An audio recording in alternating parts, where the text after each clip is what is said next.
Hello friends. तो मैं आ गया हूँ एक और वीडियो लेकर एटीएन सीरीज में।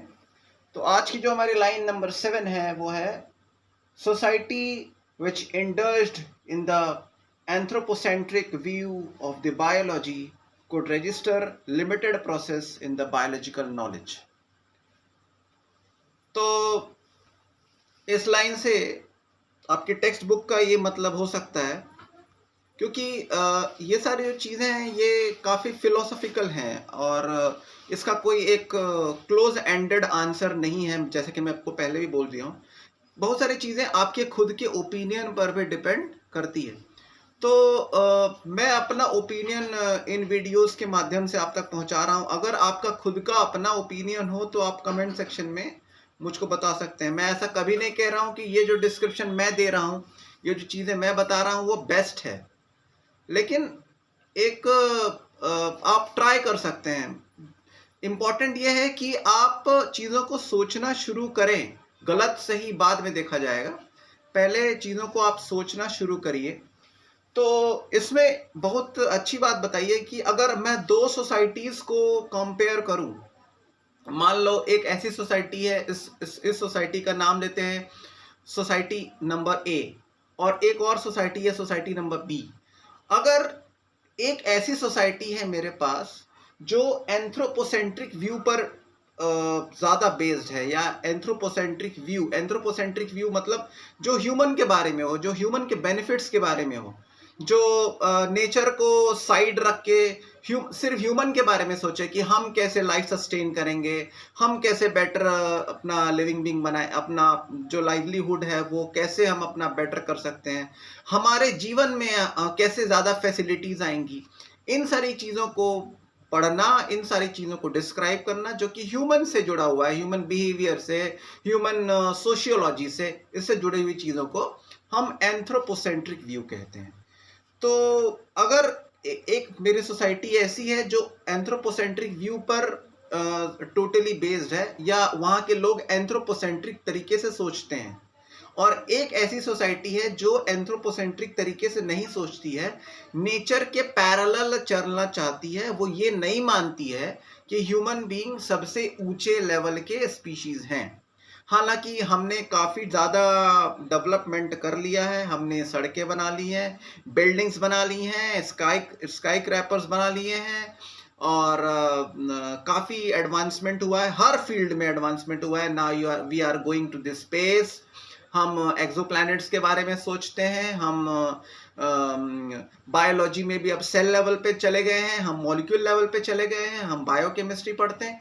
ये सारी चीज़ें ठीक है, लेकिन अगर आप नेचर के पैरेलल चलते हैं तो उस टाइप की जो सोसाइटी है वो सोसाइटी बायोलॉजी के फील्ड में ज़्यादा एडवांस बन पाएगी एज कंपेयर टू वो सोसाइटी जो एंथ्रोपोसेंट्रिक सोचती है। वाई?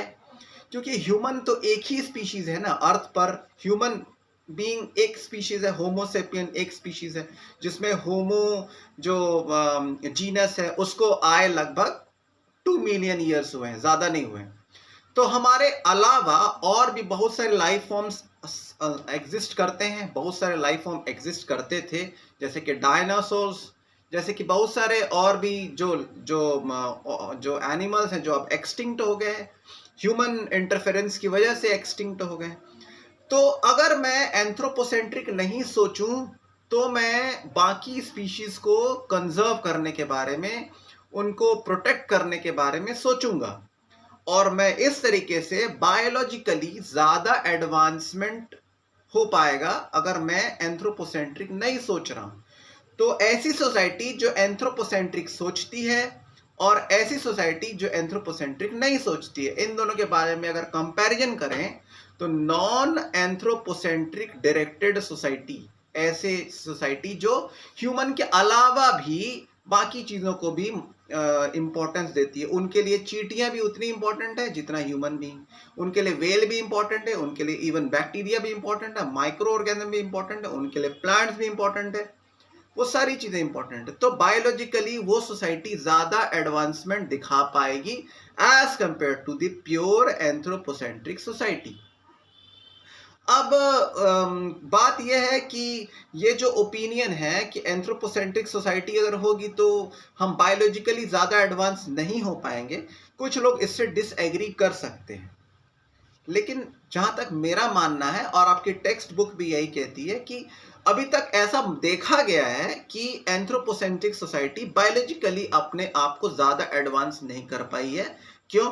क्योंकि हमारा फोकस ह्यूमन डेवलपमेंट पर रहा है, हमारा फोकस रोड बनाने पर रहा है, उसके आसपास कितने बायोडाइवर्सिटी है उसके बारे में हम नहीं सोच रहे हैं। अभी न्यूज़ में आ रहा है कोई पर्टिकुलर एक लोकेशन है, वहां पर हमको सड़कें बनानी है, वहां पे हमको बिल्डिंग्स खड़े करने, तो हम वहां के जो हमारे वहां पे जो फॉरेस्ट एरिया है, वहां पे जो बायोडाइवर्सिटी पहले से रह रही है, उसके बारे में हम लेस कंसर्न है, उसके बारे में हम नहीं सोच रहे हैं, हम सिर्फ ह्यूमन के बारे में सोच रहे हैं। तो ऐसी स्थिति में आप नेचर के पैरेलल नहीं चलेंगे और बायोलॉजिकली डेवलपमेंट आपका होने का सवाल थोड़ा कम है, उसका चांसेस थोड़ा कम है।